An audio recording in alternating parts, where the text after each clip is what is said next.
1인 가구가 늘면서 정수기를 사용하기보다 생수를 배달 주문하는 가구가 늘고 있죠. 매일 마시는 생수나 커피 한 잔, 택배와 배달 음식, 심지어 전자레인지용 플라스틱에 소분한 밥까지 이 모든 게 폐플라스틱이 돼 환경에 큰 영향을 미치고 있습니다. 오늘 현장 속으로에서는 폐플라스틱 감축을 주제로 정부와 기업, 소비자가 일상에서 실천할 수 있는 작은 변화에 대해 이야기해봅니다. 석대성 기자가 보도합니다. 급격히 떨어진 기온.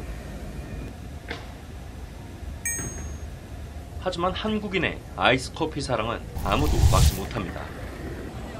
얼어 죽어도 아이스 아메리카노. 이런 신조어가 처음 나왔을 때만 해도 찬 것 먹고 배탈 나는 것쯤은 두렵지 않다는 반짝 유행으로 치부됐습니다.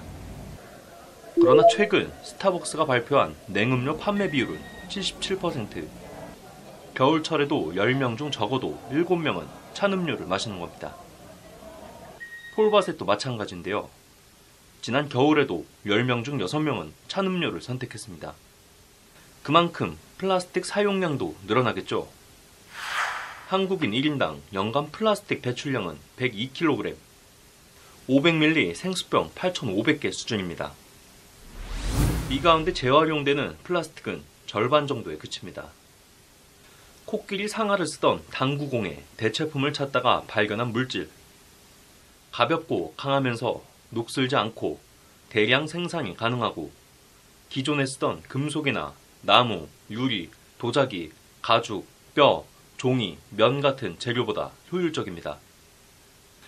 이렇게 플라스틱은 인류의 축복이라고 불리게 됩니다. 인류의 생활은 크게 변화했지만 지금은 오히려 재앙입니다. 500년이 지나도 썩지 않는다는 걸 알게 됐고 심지어 미세 플라스틱이 돼 식탁으로 다시 돌아오는 현실입니다. 값이 저렴하고 가공이 쉬운 만큼 쉽게 버려집니다. 최근 10년간 폐플라스틱 발생량은 70%나 증가했습니다. 1인 가구 증가와 자유가 통제됐던 코로나 시기를 겪으며 지금은 연간 500만 톤 배출을 앞두고 있는 상황입니다. 사태가 이렇게 된 데엔 기업의 책임도 있습니다. 일회용 플라스틱 폐기물 중 약 80%는 식품 포장재. 이 가운데 생수와 음료 종류가 절반 가까이에 달합니다. 버려지는 일회용 플라스틱 3개 중 1개는 음료통인 겁니다.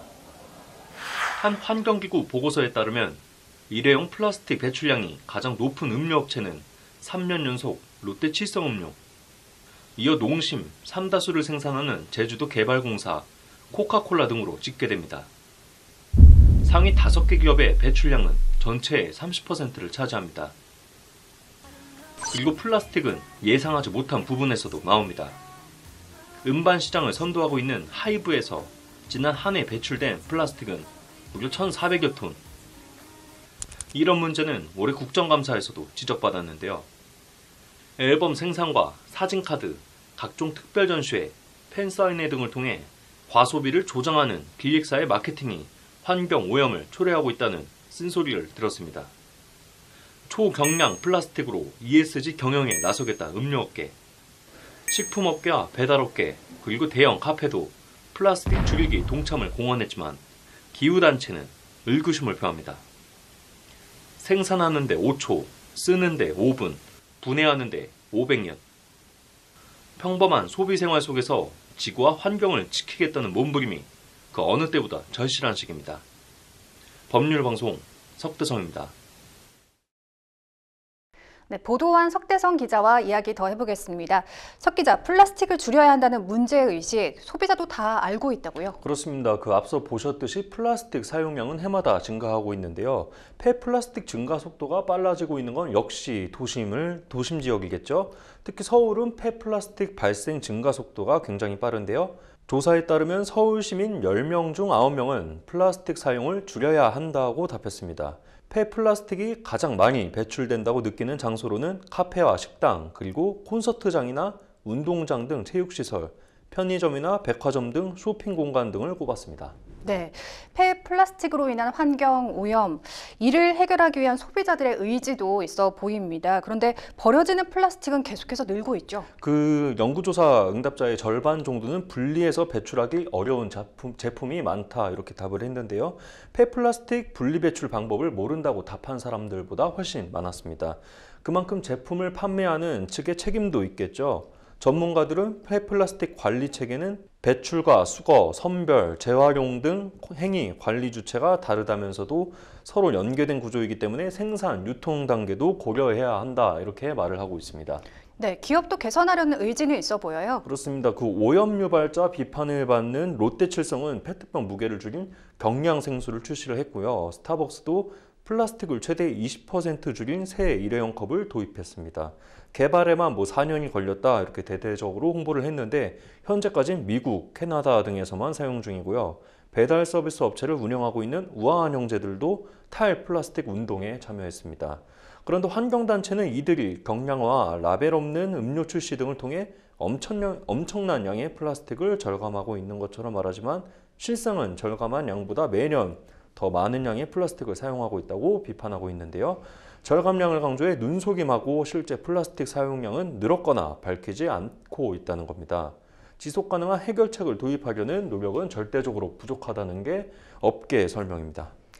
네, 쓰레기를 버릴 때 하나라도 더 살려보겠다고 골머리를 앓는 소비자만 그동안 죄책감을 갖고 있었나 하는 생각이 드는데요. 처리 과정에서 분류를 잘못해서가 아니라 애초에 재활용이 불가능하게 만든 복합 재질로 포장하거나 이중, 삼중, 과포장도 문제였다는 거잖아요. 그렇습니다. 기업 경영 어떤 방식으로 바뀌어야 할까요? 일각에선 LCI DB를 구축해야 한다 이렇게 말을 하고 있는데요. 전 과정 목록 데이터베이스라고 해서 제품 기능 단위당 생산에 필요한 원료의 채취, 생산, 수송, 유통, 사용, 폐기까지 제품 시스템으로 투입되는 양을 목록화한 자료를 말하고 있습니다. 지난해 플라스틱 생산량은 전 세계적으로 4억 2천만 톤이었고 플라스틱 생산 과정에서 배출되는 온실가스가 전체의 4% 정도로 추정이 되기 때문에 플라스틱 생산 전 주기를 분석해서 플라스틱도 온실가스도 감축해야 한다는 게 환경단체의 조언입니다. 네, 이 해외에선 이 플라스틱 문제 어떻게 대처하고 있습니까? 그 대만은 제로 플라스틱을 목표로 설정해서 그 제품이나 플라스틱 제품이나 비닐봉지, 일회용 컵, 플라스틱 식기 그리고 빨대 등의 사용 제한 범위를 확대를 하고 있고요. 미국 캘리포니아 같은 경우에는 일회용 플라스틱 사용을 아예 전면 금지를 하고 있습니다. 대체적으로 해외에서는 그 탄소 발자국 등을 고려해서 기업이 설계부터 그 정보를 공시하도록 유도하고 규제하고 있습니다. 네, 한국 정부는 어떻습니까? 정부는 폐플라스틱 발생량을 내년까지 393만 톤으로 줄이겠다는 방침인데요.